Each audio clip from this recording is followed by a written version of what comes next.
Hi, I'm Jenna Lynsky, and my passion is to help people thrive in their lives after cancer. I have been designing a wonderful program and blueprint for this, and I cannot wait to explain it to you. But before I do that, let me explain why I do what I do. I am a cancer survivor. 15 years ago, I was diagnosed with non-Hodgkin's lymphoma, and after a year of aggressive chemotherapy and radiation and several additional years suffering from the physical, emotional, and mental aftermath, I am cancer-free and so happy to be here with you today. I have been through this scary, traumatic journey of having cancer and coming out the other side. It's hard, and recovery is a wonderful blessing, but it is also the beginning of a new life. And many survivors and their families don't understand this right away. But life is not always the same after we complete treatment. Our bodies are different, our mindset is different, and often our interests and the people we want to be around are different. It can feel easy to be at a total loss for what to do next. You can't go back to the life that you knew, and your new life can be better than you can even imagine. But the new life that you want to create hasn't taken shape yet. This can make you feel lost, stuck, and confused. For many survivors and their family members, fear can become a constant companion, wondering if every little pain or ache means something as sinister as it did when the diagnosis first occurred. Fear that life will return to being as stressful and dark as were the days during the treatment. No longer trusting the world around you. Not trusting that people will be able to see you the way that you'd like to be seen. Not trusting that your own body will not betray you. Feeling like a cynic about life. Feeling like you have grown bitter and that there is not a clear path back to feeling a sense of fulfillment from life. However, I now know and completely profess that life can actually be better than before. That, however, doesn't mean that it hasn't been a tough journey. I dedicated myself fully to transforming my life after my cancer, at times without even being fully aware of it. I was diagnosed with cancer when I was 19 years old, and I was in the middle of my undergraduate degree in college. After I finished my treatment, I decided to go into the field of psychotherapy, and after more years of study, I emerged a young therapist ready to go out there and conquer the world by helping one cancer patient after the other, one by one. And then I found out it was hard, and even more so at that time, being so recently out of my own cancer experience. I felt triggered by some of my own stuff whenever I was talking to someone about the problems they were going through. I realized that although I still felt that this was my calling in life, my true purpose and destiny, I realized I really needed to work on myself first. I continued working as a therapist and specialized in trauma and have done this work for the past decade. However, even more importantly has been the inner work that I have done and the emotional journey to the darkest corners of my mind and of my cancer experience. I was not the only one who struggled and had many dark nights of the soul throughout my cancer experience. My parents were right there along with me, along with my sister and my two younger brothers. My grandparents and extended family also wanted to be there and support me, and I had some really close friends who were deeply affected by what I went through. All of our lives were changed from this experience. Important decisions were made that have affected my life and theirs along these past 15 years, and all of our lives will be forever altered. This is what cancer does, and ignoring it or trying to go back and act like everything is the same is not only unhealthy, but it just doesn't work. It isn't real. You know what I'm talking about, right? Our physical bodies become unrecognizable. Our emotions get all jumbled, and the fear starts to be a constant companion. Our minds are affected by chemo brain, our spirituality can be affected, and our relationships shift. I mean, serious decisions were made during that time period that have affected the rest of my life. And yet I was not at 100% capacity to think or reason. My parents were also asked several times to make big decisions for me, since I deferred to them often as I felt too young at the time to make all of my decisions. And that was very hard for them too. I have to enhance thriving in life after cancer using the modalities I have used in my decade-long career as a therapist. It focuses around 6 main parts, and it is about creating a more effective thrive story in your life after you have had the rug pulled out from underneath you. You know this is true, right? You have stuff in your head that is fantastic and stuff that isn't. That stuff that isn't so fantastic, it's responsible for the stuff that you do on purpose, which is actually off purpose with your true goals and desires in life. This inhibits you from creating the life you really want. Do you know what I mean? When we humans are on purpose, it's like we can do anything.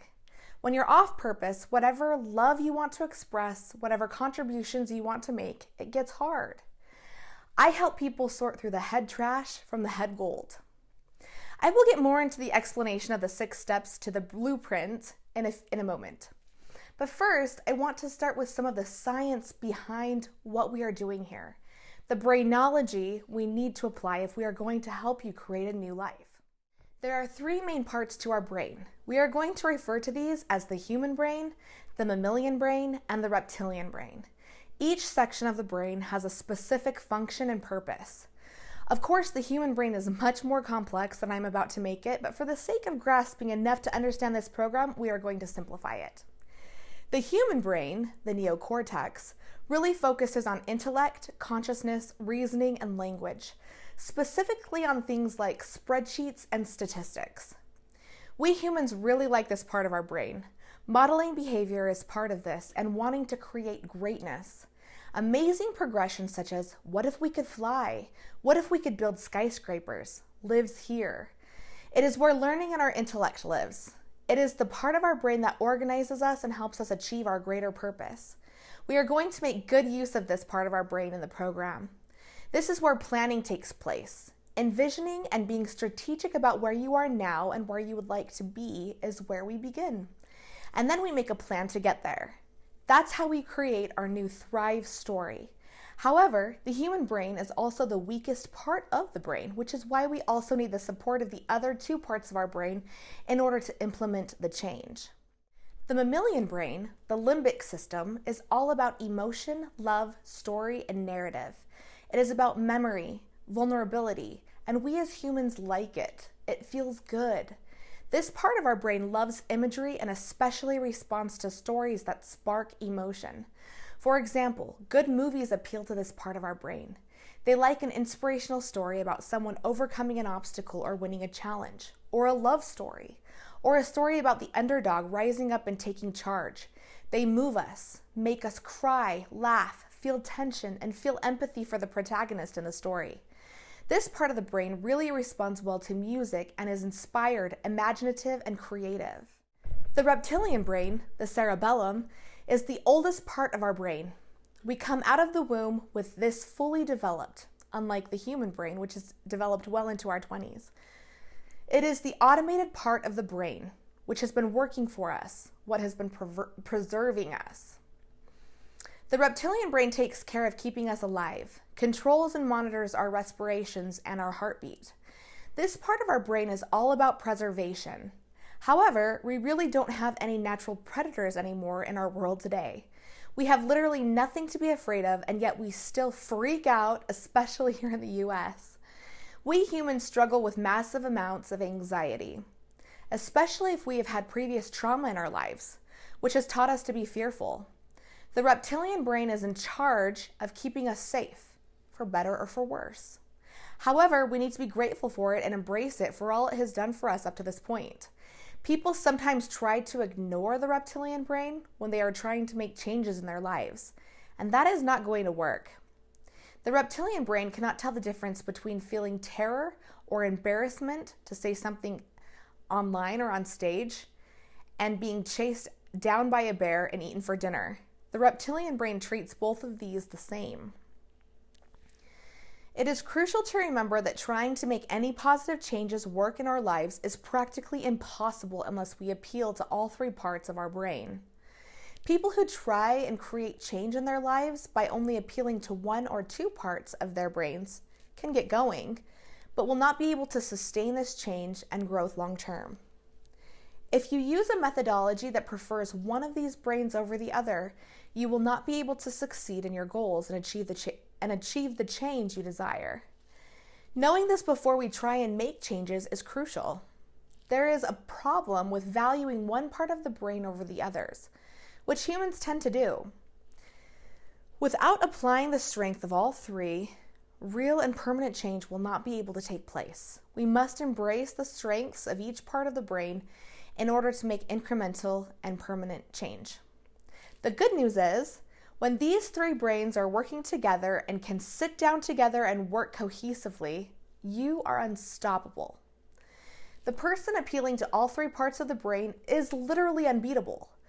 They have specialized, these three parts of the brain have specialized in different things, and they are intended to work together and each have their own separate strengths and roles. It is also important to understand that the human brain is future-focused, while the mammalian brain is focused on the here and now, and the reptilian brain is always going to focus on the past. Therefore, through using all three parts of our brain, we are covering all our bases and are able to conquer all our obstacles and the ways that we will hold ourselves back, and then move into the person in life that we really most want and desire. Literally unstoppable. So now that we understand this, we can get into the meat of the program and how we are going to create positive change in our lives after cancer and learn that life is now better than before. The first thing we are going to look at in your Thrive by Design blueprint is, are you living your true purpose? And if the answer to that question is, I don't know, or no, then we need to get straight to work. And even sometimes people say yes to this and later find out that it really is not their true purpose, and they are not shooting for the actual thing that they want. Finding our true purpose is not easy. It is the type of purpose that we can really strive for and live by. The kind that brings tears to our eyes and to the eyes of others. A true life purpose is something that you would get a standing ovation for, and something which you feel inspired by every time that you hear it. It takes time to find our true purpose, and people often do not land right on it the first time they think about this. It really takes some pondering and reflection. It takes recognizing the most important aspects of your life and prioritizing and finding the thing that really makes your heart sing. To break this process down, I'm going to ask you to pull out your pen and paper and make a list of the most important pillars of your life. I want you to reflect deep inside and to think about what affects you the most. What are the most fulfilling aspects of your life? What inspires you most? What brings you true joy? These pillars of life are categories such as mental, emotional, spiritual, and physical. For many people, family, spouses, and their children are on this list. Professional or career might be on the list for many. And for others, their hobbies and pastimes might make the list. This is up to you. Pick your main pillars and write them down. After you finish this, I want you to take a look at the list and I want you to rank the pillars you listed in order of importance that they are to you. Their significance in your life. Take a moment and do this. After you have completed this step, I want you to do some deep reflection. Is your life right now in alignment with your rankings on your list? For example, if you listed your significant other and/or your children as number one on your list, does your life reflect this? Would your loved ones say that they feel that they are number one to you? Would your professional responsibilities, goals, and daily workflow reflect that your family is number one? Or does your life look out of compliance with your priorities? I just want you to take a moment and look at your pillars, their ratings, and see how this feels for you in accordance with how your life actually looks. And be brutally honest with yourself. This is all part of identifying your true purpose. Your true purpose should be in alignment with that which is most important to you. If your priority is your children, you should think of your life's purpose following suit with the thing that you want your children to speak about at your own funeral. I know this sounds morbid, but just try it out and see what comes up for you. It is the type of thing that they would say about you to honor your memory with the way that they truly saw you live your life, what they understood to be your guiding mantra through your life. So take a moment right now and write what you believe is your life purpose. Then I want you to read and reread it through the next couple of days and see how it feels. Rework it as you feel and change up the wording until you feel that it really fits and is the thing that is going to inspire you to get up each morning and face the new day head on with a sense of hopefulness and purpose for your future. Now that we have talked about the brainology and about the importance of creating our life's purpose and really making sure that it is the thing that is going to inspire us sufficiently to accomplish our goals for the future, we need to talk about our inner voice. Getting control over our inner voice is one of the hardest things us humans have to do. The reason that this is especially hard for people who have gone through something traumatic, such as cancer, is because a traumatizing experience can really affect our self-confidence and can make us more critical both in general and on ourselves. Take a minute and pull out your pen and paper again and answer these questions. We will also be attaching a guide at the end of this video with some prompts and the questions and things we have discussed today in this video in order that you can take more time on this. I usually give my clients a full week in between sessions to go through and complete this assignment, but we are doing it a bit faster today, so be easy on yourself. And if you need more time than we are allotting in the video, take the time you need later and really reflect on all of this. I promise your future self will benefit so greatly from you doing this inner work. Okay, so here are the questions. What does your inner voice say to you? What do you say in your head when you look in the mirror? What do you tell yourself when you embarrass yourself in public? What does your inner voice say to you when or after you tell someone that you or someone you love has had in the past or currently has cancer? Do you feel that the things that have happened to you define who you are? And do you tell yourself this? What is the tone of your inner voice? Is it critical? Is it sympathetic? Is it loving? Is it cruel and harsh to you? Is it guilty or filled with shame? I want you to examine all of this and do your best to come up with the answers. There might be a combination of multiple tones and attitudes that you feel your inner voice has for you, and that is normal too. What is the percentage of those? And which tone wins if two are competing? Additionally, it is extremely helpful to identify who your inner voice is. Maybe there are tones from people in your life within your inner voice. I want you to weed those out and identify them. Maybe there is the voice of an encouraging or loving parent or coach from your childhood. Maybe there is the voice of a strict or mean teacher who you felt was unfair to you. Maybe there is the voice of a loving and kind friend who offers sympathy and love to you when you are down. Maybe there is the voice of an ex-partner who is criticizing you and making you feel lesser. Whatever the voice is, good or bad, comforting or vindictive, for right now, I just want you to observe and become aware of who is in there. How much of a power does your own voice hold in your head? Was what you thought was your own voice actually the voice of another? How do you feel about that? Do you want to change that? Great work. Understanding the power of our brains in making desired changes in our lives, the extreme power in establishing and clarifying our life purpose along with aligning that with our actual day-to-day, and additionally identifying the tone, structure, and who is actually behind the inner voice who we spend every waking and sleeping moment of our lives with, are all the beginning stages of creating the change that we can attain in our lives using the power in the formula that I have spent the past 10 years of my life as a psychotherapist teaching my clients. Life truly can be better than it was before our cancer journey, but we need to put in the work and explore ourselves. Only through self-awareness can we obtain the growth, confidence, and self-assuredness that comes along with creating the change that we want to see within ourselves.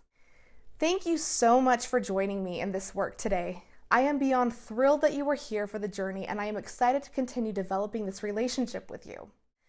I am in the process of rolling this program out, which I have been developing for these several years based both on my own experience as a cancer survivor, combined with my experience as a psychotherapist. I have seen it enhance countless of my clients' lives, as well as the lives of my family members and the people I love most in this world. It is incredibly powerful. So, with my career as a psychotherapist for the past decade, helping people overcome trauma, and while working through my own after-cancer journey for the past 15 years, I have decided that it is time to finally roll out my program online, which I've literally been working and designing for years, and I am so excited. So, great work today. This work is not easy, but it is worth it, and not many humans actually take the time to do it. I promise that those of us who do this work benefit profoundly from it. So pat yourselves on the back and don't stop here. Keep this going and be amazed with where it leads. Also, don't forget to download your guide, which has some journaling prompts and the questions in this video restated for you to continue to work through what we have covered today. If you have enjoyed this content, then please stay posted for more. This was just a small piece of the greater pie that I have to roll out.